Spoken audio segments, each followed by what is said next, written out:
Jamais je n'aurais cru que mon propre fils m'humilierait de la sorte.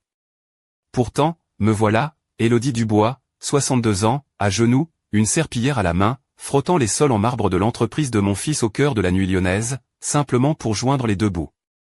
Le travail en lui-même ne me dérangeait pas, c'était la façon dont il me regardait qui me tuait à petit feu, comme si j'étais une saleté à balayer sous le tapis.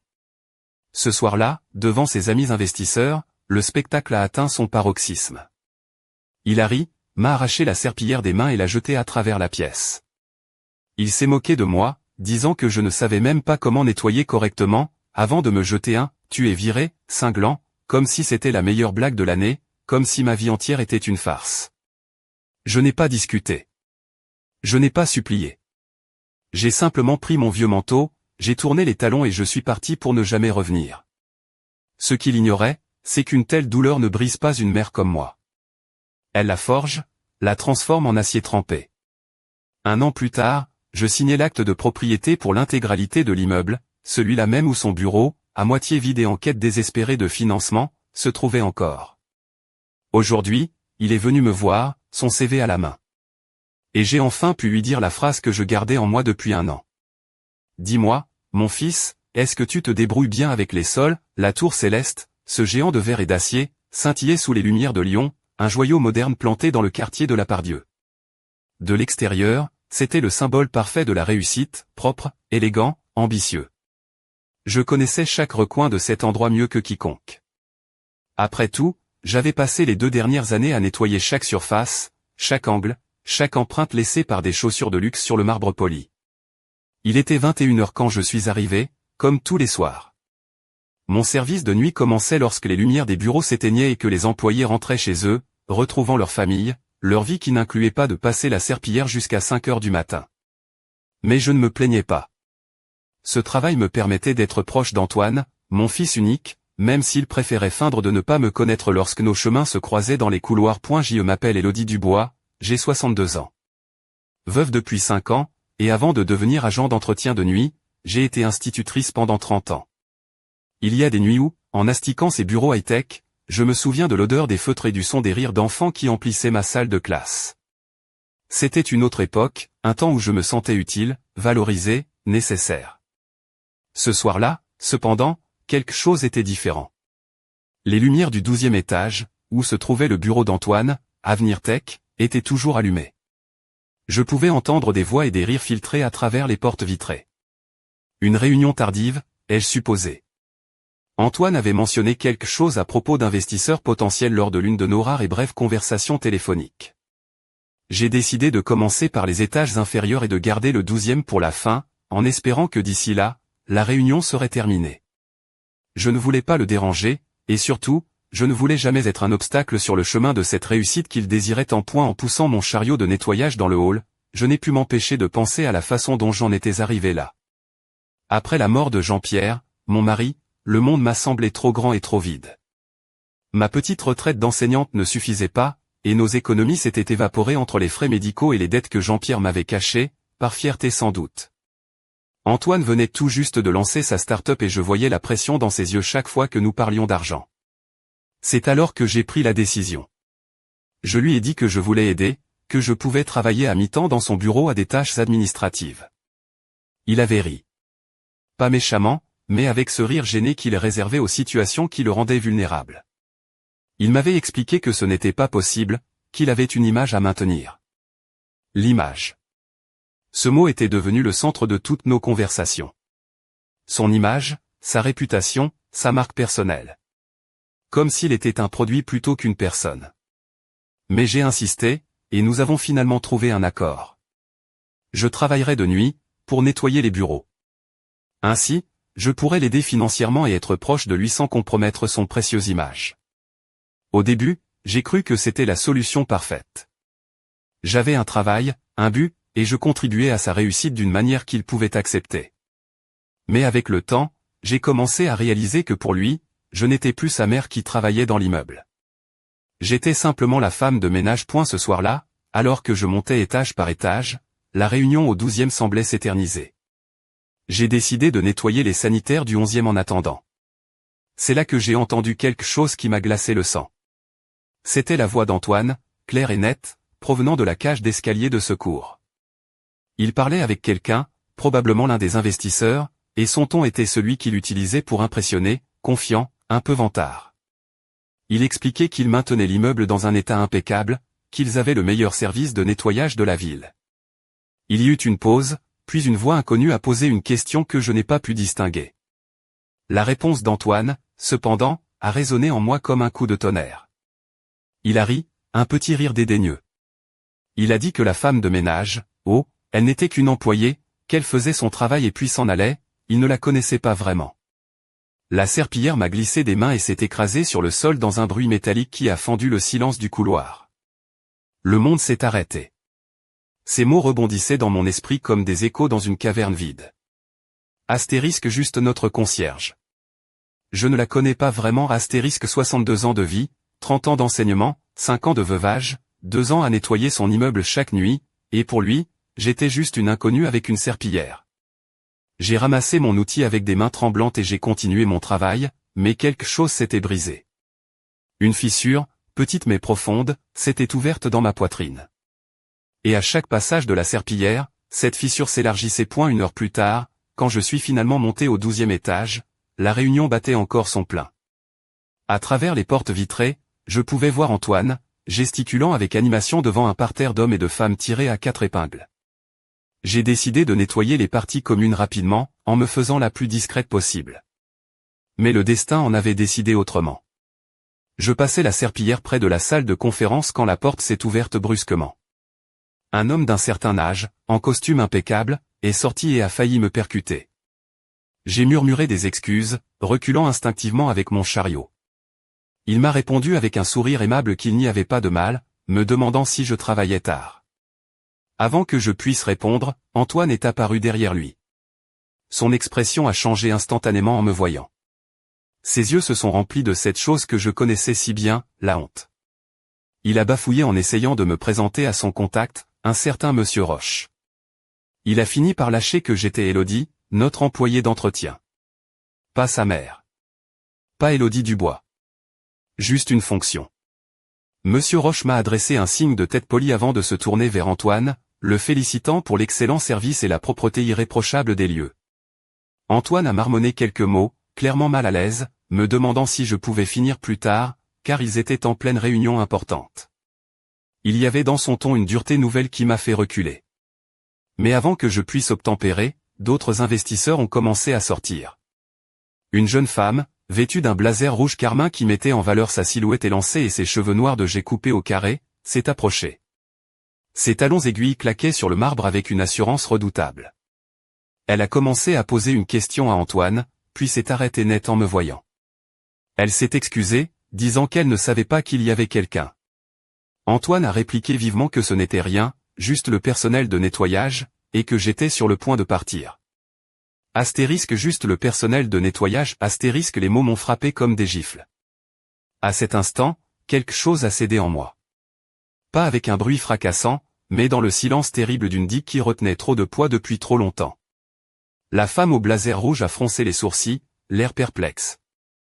Elle a dit à Antoine qu'elle pensait qu'il avait mentionné que sa mère. Antoine l'a interrompu brutalement, sa voix se durcissant. Ma mère ne travaille pas ici. Le silence qui a suivi était assourdissant. Je sentais tous les regards braqués sur moi. Je pouvais voir la confusion sur leurs visages alors qu'ils nous dévisageaient, Antoine et moi. Mais par-dessus tout, je voyais la panique dans les yeux de mon fils. La panique de voir son image parfaite se fissurer, même si cela signifiait m'effacer complètement de sa vie. J'ai murmuré son nom, Antoine, ma voix à peine un souffle, un dernier appel à l'enfant que j'avais élevé. Il a réagi comme si mon murmure était une agression. Sa voix s'est élevée, son corps s'est tendu. Il a proclamé que je n'étais même pas capable de nettoyer les sols correctement. Avant que je puisse comprendre ce qui se passait, il s'est avancé et m'a arraché la serpillière des mains avec une telle violence que j'ai failli perdre l'équilibre. Il l'a brandie en l'air, comme une preuve irréfutable de mon incompétence. Il s'est tourné vers les investisseurs, agitant le manche en bois comme un sceptre dérisoire, et a désigné une trace à peine visible sur le marbre immaculé. Il a parlé de travail de sagouin, de manque de professionnalisme. Je pouvais voir les visages des investisseurs, certains gênés, d'autres observant le spectacle avec une curiosité malsaine. Mais ce qui m'a le plus blessé, c'est de voir Chloé, la jeune assistante d'Antoine, debout au fond du groupe, les yeux écarquillés d'horreur et de compassion. J'ai essayé une dernière fois, un simple Antoine, s'il te plaît, mais il avait déjà perdu tout contrôle. Tu es viré, a-t-il hurlé, et sa voix a résonné dans tout l'étage. Prends tes affaires et fiche le camp. Ce soir, le silence qui a suivi était total. Personne ne bougeait, personne ne parlait. C'était comme si le temps s'était figé, capturant cet instant de cruauté pur-dent de l'ambre pour l'éternité. J'ai regardé mon fils, cet homme de 33 ans qui avait grandi dans mes bras, qui avait pleuré sur mon épaule quand les autres enfants se moquaient de lui à l'école, qui avait couru vers moi pour chaque petit triomphe et chaque échec dévastateur. Et je ne l'ai plus reconnu. Très bien, ai-je finalement dit, ma voix plus ferme que je ne l'aurais cru. Très bien, Antoine. Je me suis approché de lui. Un instant, j'ai cru qu'il allait réaliser ce qu'il venait de faire, que le fils que j'avais élevé allait réapparaître derrière ce masque d'ambition et de honte. Mais quand j'ai tendu la main, non pas pour reprendre ma serpillière mais simplement pour marquer un point final, il a reculé. Garde-la, ai-je dit calmement. Tu sembles en avoir plus besoin que moi. Sans un mot de plus, j'ai poussé mon chariot vers l'ascenseur. Je sentais tous les regards me suivre, mais j'ai gardé le dos droit et la tête haute. Je ne leur donnerai pas la satisfaction de me voir m'effondrer. Pas ici. Pas maintenant. En attendant l'ascenseur, j'ai entendu Antoine tenter de reprendre le contrôle de la situation derrière moi. Il expliquait à ses invités que, comme ils pouvaient le voir, Avenir Tech maintenait des standards très élevés, qu'il ne tolérait rien de moins que l'excellence. Les portes de l'ascenseur se sont ouvertes. Je suis entré avec mon chariot. Lorsqu'elles se sont refermées, m'isolant enfin de leur regard, je me suis permis de pleurer. Mais ce n'étaient pas des larmes de tristesse. C'étaient des larmes de rage, des larmes de quelque chose de plus profond, de plus complexe. C'étaient les larmes d'une mère qui venait de voir quelque chose mourir dans son fils, et peut-être aussi en elle-même. Cette nuit-là, après avoir vidé mon petit casier au sous-sol, j'ai conduit jusqu'à mon appartement de la Croix-Rousse en silence. Je n'ai pas allumé la radio. Je n'ai appelé personne. Je n'ai plus pleuré. J'ai simplement traversé Lyon, regardant les lumières de la ville se refléter sur mon pare-brise comme des étoiles lointaines et froides. Une fois chez moi, dans mon petit T2 avec vue sur les toits, je me suis assise à ma table de cuisine avec une tasse de tisane qui a refroidi sans que j'y touche. Dans ma main, je tenais le chèque de solde de tout compte que j'avais trouvé dans mon casier. Une enveloppe fine avec mon nom écrit dans la police impersonnelle de la comptabilité. C'était assez d'argent pour survivre quelques mois, si je faisais attention. Assez pour chercher un autre travail, un autre modeste nouveau départ, quelque part où personne ne me connaîtrait comme la mère d'Antoine Dubois ou comme la femme de ménage. Mais alors que je regardais ce chèque, quelque chose de différent a commencé à grandir dans ma poitrine. Ce n'était pas de la colère. La colère était trop chaude, trop destructrice. C'était quelque chose de plus froid, de plus calculé. C'était de la détermination. Pour la première fois depuis 5 ans, depuis la mort de Jean-Pierre, j'ai commencé à penser à ce que moi, je voulais. Pas à ce dont les autres avaient besoin de moi. J'ai commencé à me souvenir des rêves que j'avais enterrés sous des couches de responsabilité et de sacrifice. J'ai commencé à me souvenir de qui était Élodie Dubois avant de devenir veuve, avant de devenir une mère désespérée, avant de devenir la femme invisible avec une serpillière. Cette nuit-là, je suis resté éveillé jusqu'à l'aube. Non pas à nettoyer les sols d'un autre, mais à planifier comment construire quelque chose à moi, sur les fondations solides de ma propre dignité retrouvée. Le soleil s'est levé sur Lyon, et avec lui, une nouvelle version de moi-même a commencé à prendre forme. Le soleil s'est levé sur Lyon, et avec lui, une nouvelle version de moi-même a commencé à prendre forme. Pourtant, les premiers jours furent une épreuve de silence et de vide. Je me levais aux mêmes heures, préparais le même café noir, m'habillais avec les mêmes vêtements de travail sombres, par pure habitude. Mais au lieu de me diriger vers la part Dieu, je restais là, aéré dans mon petit appartement comme un fantôme qui ignorait encore sa propre mort. Le téléphone est resté muet. Antoine n'a pas appelé. Pas pour s'excuser, pas pour s'expliquer, pas même pour me demander comment j'allais. Une partie de moi, la mère idiote et éternelle, avait espéré, peut-être même désiré, qu'il réalise l'énormité de son acte. Que la culpabilité le ronge de l'intérieur jusqu'à ce qu'il n'ait d'autre choix que de venir frapper à ma porte. Mais le silence s'est étiré, jour après jour, jusqu'à ce que je cesse de sursauter au moindre bruit dans le couloir. C'est le jeudi de la 2e semaine que je suis enfin sorti de chez moi pour autre chose que des courses alimentaires. Le centre social de la Croix-Rousse avait toujours été un refuge pour moi, surtout après la mort de Jean-Pierre. C'est là que j'avais recommencé à faire du bénévolat, animant un atelier de lecture pour les enfants du quartier le mercredi après-midi et aidant les adultes avec leurs démarches administratives le jeudi matin. C'était un travail qui me rappelait pourquoi j'avais choisi d'être institutrice. La satisfaction pure de voir la compréhension illuminer le visage de quelqu'un. Cet après-midi-là, j'étais arrivé en avance pour l'atelier de lecture. Les enfants n'arriveraient que dans 1 heure, mais j'avais besoin d'être dans un endroit qui avait un sens, même s'il était emprunté. Je me suis assis sur l'une des petites chaises en plastique bleu, entourée de livres d'images et d'affiches colorées de l'alphabet.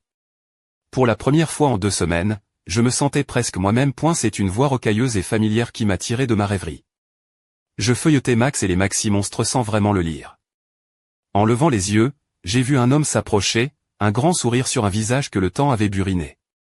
Il m'a fallu un instant pour le reconnaître. C'était Marcel. Je me suis levé, sincèrement surprise. Marcel Thomas, le même, m'a-t-il dit avec ce rire rauque dont je me souvenais, bien qu'avec un peu plus de cheveux blancs et un peu moins de cheveux tout court. Marcel avait été le gardien de notre immeuble à Gerland pendant nos premières années de mariage. Un homme travailleur, avec des mains capables de tout réparer et une patience infinie pour les locataires angoissés comme moi, qui appelaient à la moindre fuite du robinet. Après notre déménagement, nous avions perdu le contact, mais nous nous croisions parfois au marché ou lors d'événements de quartier. Il m'a demandé ce que je faisais là, pensant que j'enseignais toujours. La question innocente m'a frappé plus fort que prévu. Je lui ai répondu que j'avais pris ma retraite il y a quelques années, ce qui était techniquement vrai, bien que cela omette les détails les plus sordides. Maintenant, je faisais du bénévolat ici. Marcel m'a étudié avec ses yeux bruns et vifs qui avaient toujours su voir à travers les excuses des locataires. Il m'a dit que je n'avais pas l'air dans mon assiette, que j'avais l'air préoccupé. Et là, au milieu d'une salle remplie de chaises en plastique et de livres pour enfants, j'ai craqué. Ce ne fut pas dramatique, pas de sanglots ni d'hystérie. Juste des larmes silencieuses qui ont glissé sur mes joues tandis que je racontais à Marcel les 2 dernières années. Le travail de nuit pour être proche d'Antoine, la façon dont il agissait comme si j'étais une étrangère, l'humiliation finale devant ses précieux investisseurs. Marcel a écouté sans m'interrompre, hochant la tête de temps en temps, me tendant des mouchoirs en papier d'une boîte sortie de nulle part. Quand j'ai eu fini, il est resté silencieux un long moment. Puis il a dit quelque chose qui a résonné en moi.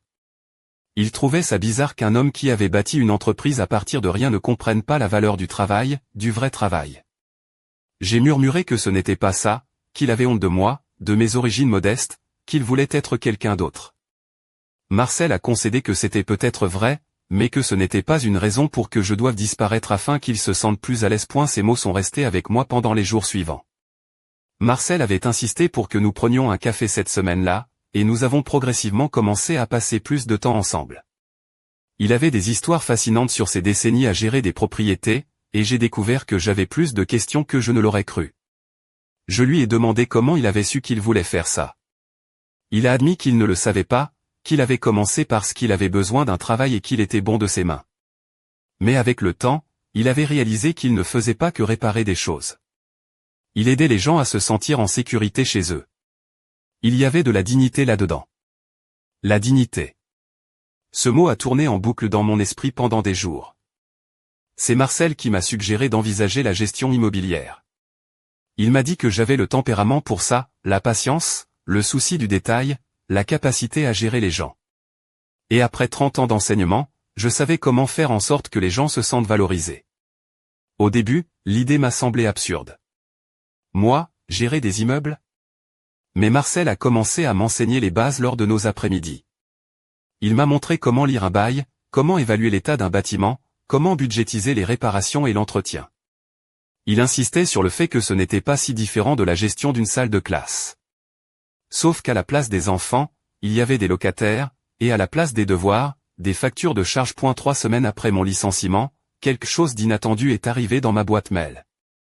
L'adresse de l'expéditeur ne me disait rien, un pseudonyme générique. L'objet disait simplement « Information que vous pourriez trouver intéressante ». J'ai failli l'effacer, pensant que c'était un spam. Mais quelque chose m'a poussé à l'ouvrir. Madame Dubois, j'espère que vous allez bien. Je suis Chloé Perrin, l'assistante d'Antoine chez Avenir Tech. J'étais présente le soir de l'incident. J'ai beaucoup pensé à cette soirée, et il y a quelque chose que je pense que vous devriez savoir. L'immeuble où travaille Antoine a des difficultés financières. Le propriétaire actuel envisage de vendre, et des rumeurs disent que plusieurs locataires ont du mal à renouveler leur baux. Je ne sais pas vraiment pourquoi je vous dis ça, si ce n'est que vous m'avez toujours semblé être une personne profondément gentille, et ce qui s'est passé ce soir-là était inadmissible. Si jamais vous souhaitez plus d'informations, ou si vous avez simplement besoin de parler à quelqu'un qui a vu ce qui s'est réellement passé, mon numéro est ci-dessous. Respectueusement, Chloé Perrin. J'ai lu l'email 3 fois avant que les implications ne s'imposent vraiment à moi. L'immeuble pouvait être à vendre. La Tour Céleste. L'immeuble où Antoine avait son bureau. L'immeuble que j'avais nettoyé chaque nuit pendant 2 ans, où je connaissais chaque fissure au plafond et chaque tache sur la moquette. J'ai montré l'email à Marcel cet après-midi-là. Intéressant, a-t-il murmuré en ajustant ses lunettes de lecture. Je lui ai demandé s'il savait combien une telle chose pouvait coûter. Je n'en avais aucune idée, probablement des millions d'euros. De l'argent que je n'avais absolument pas. Il m'a répondu que ce n'était peut-être pas autant que je le pensais. S'il était vraiment en difficulté financière, si les locataires partaient, le prix pourrait être plus raisonnable. Il m'a regardé avec une expression que je n'ai pas pu déchiffrer. Je lui ai demandé à quoi il pensait. Il m'a demandé si j'avais pensé à contacter un avocat spécialisé en immobilier. Juste pour poser quelques questions, sans engagement. L'idée était si absurde que j'ai failli en rire. Je lui ai rappelé que j'étais une institutrice à la retraite avec un chèque de solde de tout compte, pas une magnate de l'immobilier. Il a souri, de ce sourire malicieux que j'avais appris à reconnaître comme annonciateur de problèmes. Il a dit que non. J'étais une femme qui connaissait cet immeuble mieux que quiconque, qui avait l'expérience de la gestion des personnes et des situations compliquées, et qui avait un chèque de solde de tout compte qui pourrait être exactement le montant nécessaire pour un apport initial. Cette nuit-là, je suis resté éveillé très tard, naviguant sur Internet avec mon vieil ordinateur portable. J'ai cherché des avocats spécialisés en immobilier commercial à Lyon. J'ai lu des articles sur les prêts professionnels. J'ai étudié des annonces de propriété commerciale jusqu'à ce que mes yeux me brûlent. Pour la première fois depuis la mort de Jean-Pierre, j'avais l'impression de construire quelque chose, au lieu de simplement survivre. Le lendemain matin, j'ai appelé le numéro que Chloé avait inclus dans son email. Ma main tremblait légèrement en composant les chiffres. Elle a répondu d'une voix professionnelle, mais dès que j'ai prononcé mon nom, son ton a changé, devenant plus chaleureux, plus conspirateur. Je lui ai dit que j'avais reçu son message, et je lui ai demandé si elle pouvait m'en dire un peu plus sur la situation de l'immeuble. La conversation qui a suivi a duré plus d'1 heure. Chloé m'a parlé des réunions tendues dont elle avait été témoin, de l'inquiétude grandissante des locataires face aux rumeurs de vente et aux augmentations de loyers imminentes, des problèmes de maintenance qui s'accumulaient sans réponse de la part du propriétaire actuel, un fonds d'investissement parisien qui semblait se désintéresser de son bien lyonnais. Elle m'a dit qu'Antoine était de plus en plus stressé. Depuis cette fameuse nuit, il ne dormait plus, criait sur tout le monde au bureau.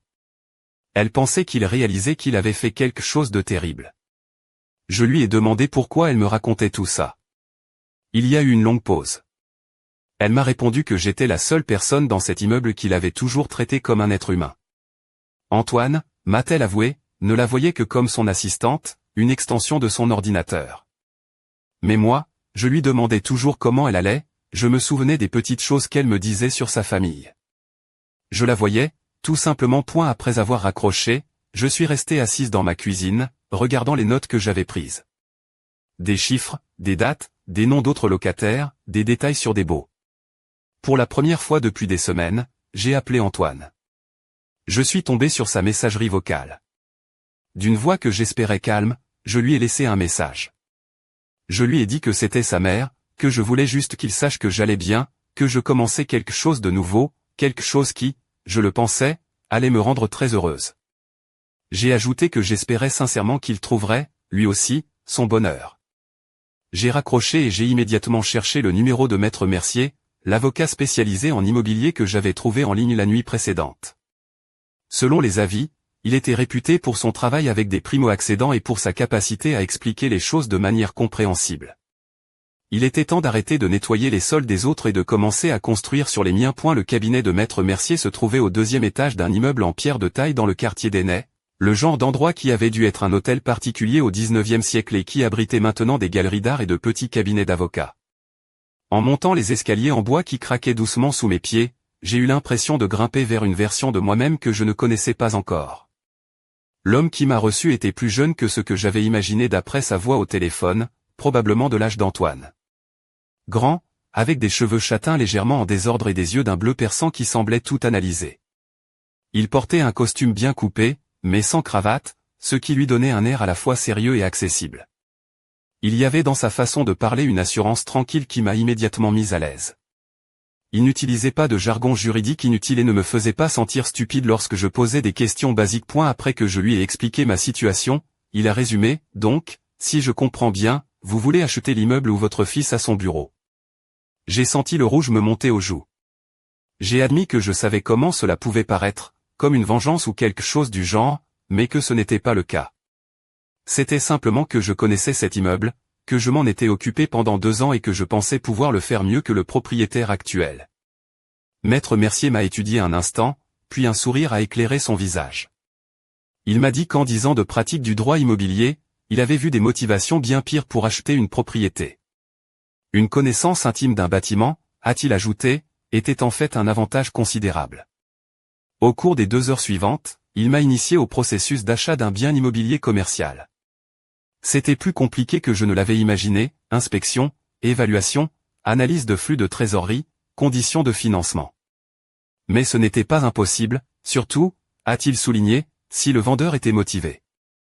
Après avoir passé quelques appels, il m'a annoncé que l'immeuble était coté à 2,5 millions d'euros, mais qu'il était sur le marché depuis 8 mois, ce qui suggérait qu'ils étaient prêts à négocier. 2,5 millions. Le chiffre m'a donné le vertige. Mais Maître Mercier m'a rapidement rassuré.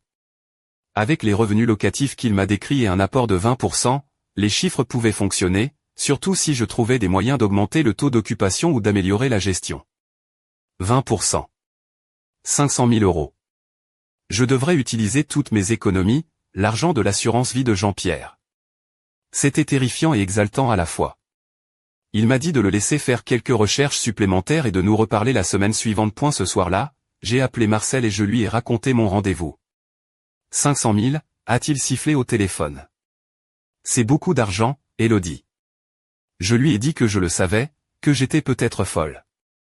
Il a rectifié, je n'ai pas dit que tu étais folle. J'ai dit que c'était beaucoup d'argent. Il y a une différence. Il a fait une pause. Qu'est-ce que ton cœur te dit? Je lui ai répondu que j'avais peur, mais que pour la première fois depuis des années, j'avais l'impression de construire quelque chose au lieu de simplement survivre. Alors faisons-le, a dit Marcel, simplement. Faisons-le. Si tu te lances là-dedans, tu auras besoin d'aide. Quelqu'un qui s'y connaît en entretien, en réparation, en gestion quotidienne.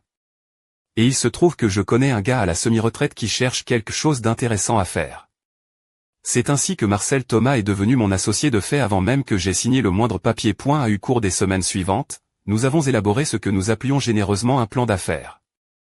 Marcel avait des contacts dans toute la ville, des entrepreneurs, des plombiers, des électriciens, des gens qui pourraient nous aider à maintenir les coûts bas tout en améliorant le bâtiment. J'avais mes 30 années d'expérience à gérer des parents difficiles, des emplois du temps compliqués et des budgets serrés. Marcel insistait en disant que ce n'était pas si différent. Les locataires, c'était comme les élèves, certains payaient à temps, d'autres avaient besoin de rappel. Chloé était devenue une source d'information inestimable. Nous nous retrouvions pour un café une fois par semaine, et elle me parlait des plaintes non traitées, des problèmes de maintenance ignorés, de la frustration croissante des entreprises qui louaient des bureaux. Elle m'a dit qu'Antoine avait aussi des problèmes, que son entreprise ne se développait pas comme prévu et que le propriétaire actuel mettait la pression sur tout le monde pour renouveler les baux à des tarifs plus élevés. C'est à la mi-novembre que Maître Mercier m'a appelé avec des nouvelles. Le vendeur a accepté votre offre, m'a-t-il dit, et je pouvais entendre le sourire dans sa voix. 2,2 millions. La signature est prévue pour le 15 décembre. J'avais offert 300 000 euros de moins que le prix demandé, m'attendant à être éconduite. Au lieu de cela, ils avaient accepté immédiatement. Cela signifiait qu'ils étaient vraiment désespérés de vendre. Maître Mercier m'a félicité pour avoir fait une offre intelligente au bon moment. Félicitations, Élodie. Vous allez être propriétaire d'un immeuble. Ce soir-là, Marcel est venu à mon appartement avec une bouteille de crément de Bourgogne et des sushis. À Élodie Dubois, a-t-il trinqué en levant son verre. Qui passe de nettoyer les sols à les posséder en moins de 3 mois. Nous avons bu du crément et planifié la transition. Marcel s'occuperait de la maintenance, je gérerais les relations avec les locataires et les finances. Chloé avait exprimé le souhait de quitter son poste chez Antoine pour venir travailler avec nous comme directrice des opérations. Le jour de la signature fut surréaliste. Assise dans le bureau de l'avocat, signant document après document, transférant la quasi-totalité de mes économies, j'avais l'impression de regarder quelqu'un d'autre prendre ses décisions monumentales. Mais quand Maître Mercier m'a remis les clés, un lourd trousseau qui a tinté dans ma main, la réalité m'a frappé. J'étais propriétaire de l'immeuble où Antoine avait son bureau. Ce soir-là, Marcel, Chloé et moi nous sommes assis dans ma cuisine, rédigeant des lettres personnalisées pour chaque locataire. Pour Antoine, j'ai écrit une lettre à part. Cher Monsieur Dubois, comme vous le savez probablement, l'immeuble situé au 42, boulevard Vivier-Merle a changé de propriétaire. La société Dubois Gestion Immobilière a le plaisir de vous informer que nous sommes désormais les propriétaires et exploitants de cette propriété. Nous apprécions tous nos locataires et nous nous réjouissons de poursuivre notre relation professionnelle. Veuillez prendre rendez-vous avec nous à votre plus proche convenance pour discuter de votre bail et de tout besoin que vous pourriez avoir. Cordialement, Élodie Dubois, présidente, Dubois Gestion Immobilière. J'ai lu la lettre 5 fois avant de la sceller. Elle ne mentionnait pas notre lien de parenté. Elle n'était ni vengeresse ni cruelle. Elle était simplement professionnelle, directe et claire sur qui était désormais aux commandes. Le lendemain, Marcel et moi avons livré les lettres en personne. Nous avons visité chaque bureau, nous nous sommes présentés aux locataires et avons expliqué nos projets pour améliorer la maintenance et le service. Les réactions furent majoritairement positives. Les locataires étaient frustrés par la gestion précédente, et la promesse de propriétaire qui se souciait réellement de l'immeuble fut bien accueillie. J'ai gardé le bureau d'Antoine pour la fin. Quand nous sommes arrivés au 12e étage, Chloé était en train de ranger ses affaires dans des cartons. Elle avait posé sa démission ce matin-là, avec effet immédiat. Je lui ai demandé s'il était là. Elle m'a répondu qu'il était dans son bureau, la porte fermée, depuis qu'il avait reçu la lettre. J'ai pris une profonde inspiration et je me suis approché de la porte vitrée de son bureau. Je pouvais le voir, assis à son bureau, fixant la lettre que je lui avais écrite. Il avait l'air plus jeune, moins sûr de lui que l'image polissée qu'il avait projetée lors de la réunion avec les investisseurs. J'ai frappé doucement à la porte. Antoine a levé les yeux, et nos regards se sont croisés pour la première fois depuis cette nuit terrible. J'ai vu la surprise, la confusion et quelque chose qui aurait pu être de la honte traverser son visage. Lentement, il s'est approché de la porte et l'a ouverte. « Maman » a-t-il dit, sa voix à peine un murmure. « Bonjour, Antoine » ai-je répondu calmement. « On peut parler ?» Le silence qui a suivi s'est étiré entre nous comme un abîme. Antoine me regardait comme si j'étais un fantôme venu le hanter, ses yeux oscillant entre mon visage et la lettre dans ses mains. Derrière lui, je pouvais voir son bureau, le même espace élégant que j'avais nettoyé tant de nuits, maintenant en désordre, jonché de papier et de tasses de café vides. Comment, a-t-il commencé, puis il s'est arrêté, secouant la tête. C'est vraiment toi la nouvelle propriétaire? Oui, ai-je dit simplement. C'est moi. Il s'est écarté de la porte, me faisant un geste vague vers les chaises en face de son bureau. Je suis entré dans ce bureau que je connaissais si bien. J'avais nettoyé ses fenêtres des centaines de fois, passé l'aspirateur sur cette moquette, fait briller ce bureau en acajou. Mais maintenant, j'étais là en tant que quelque chose de complètement différent. Sa propriétaire. Quand, a-t-il demandé en se laissant tomber sur sa chaise. Comment as-tu pu, l'argent? J'ai signé hier, ai-je dit en m'asseyant sur la chaise qui avait été réservée aux clients importants, aux investisseurs, aux personnes qu'Antoine jugeait dignes de son temps. Quant à l'argent, j'ai utilisé mes économies et l'assurance vie de ton père. Antoine a pâli. Maman, tu ne peux pas avoir dépensé tout l'argent de papa pour ça. Cet argent, c'était pour ta sécurité, pour ton avenir. C'est mon avenir, Antoine. J'avais répété cette scène dans ma tête des dizaines de fois. Mais la réalité était différente, plus crue, plus douloureuse. Voir mon fils, cet homme que j'avais créé, nourri, à qui j'avais appris à marcher et à parler, lutter pour comprendre que sa mère, la femme qu'il avait publiquement renvoyée comme une employée de nettoyage incompétente, contrôlait maintenant le toit au-dessus de sa tête. Pourquoi, a-t-il finalement demandé. C'est une vengeance? Parce que je t'ai viré? La question m'a blessé plus que je ne l'aurais cru. Non pas parce qu'elle était cruelle, mais parce qu'elle révélait à quel point il me connaissait peu. Non, Antoine. Ce n'est pas une vengeance. Je me suis penché en avant, gardant ma voix ferme mais douce. C'est parce que je connais cet immeuble. Je m'en suis occupé pendant 2 ans. Je connais chaque fissure, chaque problème, chaque locataire. Et je peux faire mieux. Mieux que quoi? Mieux que de cacher les tâches sous les tapis. Mieux que d'ignorer les plaintes de maintenance. Mieux que de traiter les gens comme s'ils étaient invisibles. Antoine s'est recroquevillé comme si je l'avais giflé. Écoute, à propos de cette nuit, j'étais sous une pression énorme. Les investisseurs, l'entreprise n'allait pas aussi bien que je l'avais projeté. Et quand je t'ai vu là, tu as décidé qu'il était plus facile de faire semblant de ne pas me connaître. Je ne savais pas quoi faire. Sa voix s'est élevée, puis il s'est rapidement contrôlé. Je venais de parler de mon image professionnelle, de la façon dont j'avais construit cette entreprise à partir de rien, et tout à coup, il y avait ma mère avec une serpillière. Ta mère, qui nettoyait ton bureau gratuitement depuis 2 ans. Ce n'était pas gratuit, on te payait. Vous me payiez le SMIC pour travailler la nuit à récurer les sols, Antoine. Je le faisais parce que je voulais être près de toi, parce que je voulais aider. Mais tu as transformé ça en quelque chose dont tu avais honte. Il est resté silencieux, regardant ses mains. Quand il a repris la parole, sa voix était à peine audible. Les investisseurs, ils se sont retirés après cette nuit. Quoi? Après ce qui s'est passé. L'un d'eux m'a appelé. Il a dit que tout homme qui traitait une employée âgée de cette façon, surtout devant des clients, n'était pas quelqu'un avec qui il voulait faire des affaires. Il a levé les yeux vers moi. Il ne savait pas que tu étais ma mère. Mais ça n'avait pas d'importance. Ils ont dit que mon comportement avait été inexcusable. Le poids de cette révélation s'est installé entre nous. Antoine avait perdu son investissement non pas parce qu'il m'avait licencié, mais à cause de la manière dont il l'avait fait. Et maintenant, ai-je demandé. Maintenant, je me bats pour maintenir l'entreprise à flot. J'ai perdu 3 employés le mois dernier, je n'avais pas les moyens de les payer. L'ancien propriétaire avait augmenté le loyer, et je. Il s'est arrêté, me regardant avec un mélange de désespoir et de fierté blessée. Tu vas m'expulser, la question est restée en suspens dans l'air. Je le pouvais. J'avais le pouvoir légal de résilier son bail, de le forcer à quitter cet immeuble, de lui enlever ce bureau qui avait été le symbole de sa réussite. Un instant, j'ai imaginé la satisfaction que je pourrais ressentir. Mais assise là, à regarder mon fils, à le voir vraiment pour la première fois depuis des années, je n'ai pas vu le jeune homme arrogant qui m'avait humilié.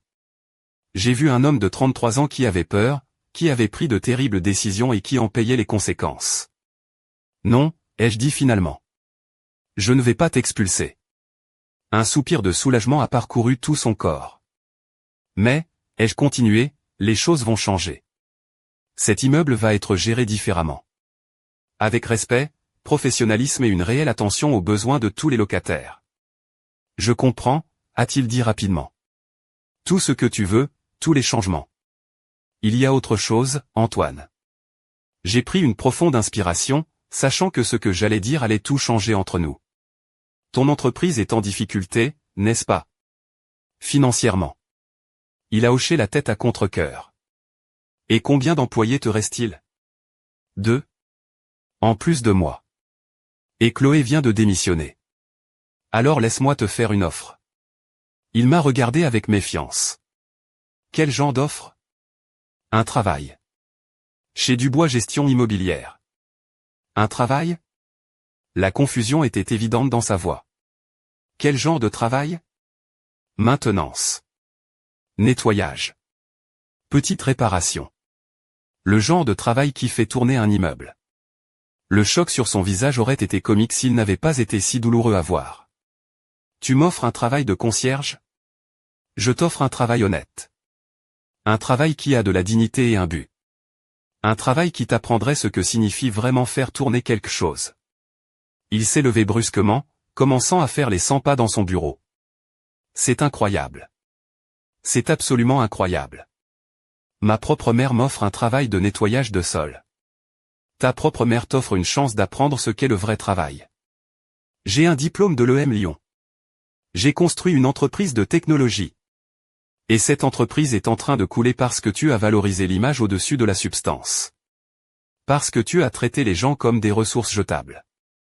Parce que tu n'as pas compris que le vrai succès se construit sur le respect, pas sur l'humiliation. Il s'est arrêté devant la fenêtre, regardant la ville. Je ne peux pas. Je ne peux tout simplement pas faire ça. Très bien, ai-je dit en me levant. L'offre reste valable si tu changes d'avis. Et mon bail? J'honorerai le contrat existant tant que tu pourras le payer. Mais Antoine, si ton entreprise fait faillite, et d'après ce que tu m'as dit, c'est une possibilité réelle, il n'y aura pas d'exception familiale. Je ne pourrai pas subventionner ton loyer parce que tu es mon fils. Je me suis dirigé vers la porte, puis je me suis arrêté. Encore une chose. Le travail que je t'ai offert est assorti d'un salaire décent, d'une mutuelle et de la possibilité d'apprendre un métier qui fonctionne vraiment. Si jamais tu décides que ta fierté vaut moins que ton avenir, tu sais où me trouver. Je suis sorti de son bureau et j'ai fermé doucement la porte derrière moi. Chloé attendait dans la zone de réception avec le dernier de ses cartons. Comment ça s'est passé, a-t-elle demandé. Comme prévu, ai-je dit. Difficile, mais nécessaire.